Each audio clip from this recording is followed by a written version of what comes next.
अगं वैष्णवी, पहिला पगार मिळाला वाटतं. मग आता काय प्लॅन आहे? आधी पार्टी. अजून मी फक्त 20 वर्षाची आहे. गुंतवणूक 30 नंतर करेन. मी आजपासून म्युच्युअल फंड SIP सुरू करते. दर महिन्याला फक्त 2000. अगं ए पार्टी बाज, मी आतापर्यंत SIP मध्ये 1.2 लाख रुपये गुंतवले. तू आतापर्यंत सुरूच केली नाही ना? अगं अजून वेळ आहे. 30 वर्षाची झाल्यावर सुरू करेन. सध्या मजा करू दे.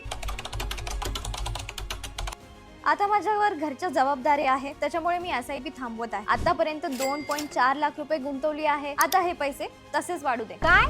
तू थांबवते आणि मी तर आता सुरू करतेय. 10 वर्ष उशीर झाला म्हणून आता मी दर महिन्याला 3000 रुपये गुंतवणार. आपल्या पहिल्या नोकरीला 40 वर्ष झाली. मी एकूण फक्त 2.4 लाख रुपये गुंतवले.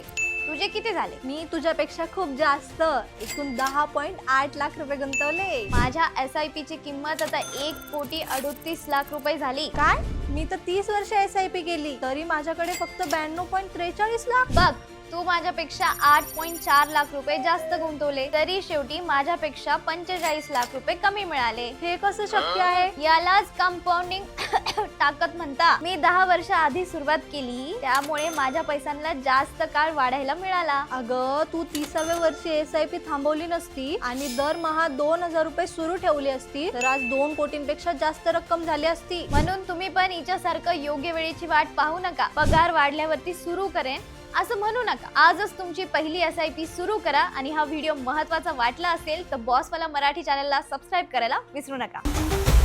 बॉसवाला, बी द बॉस.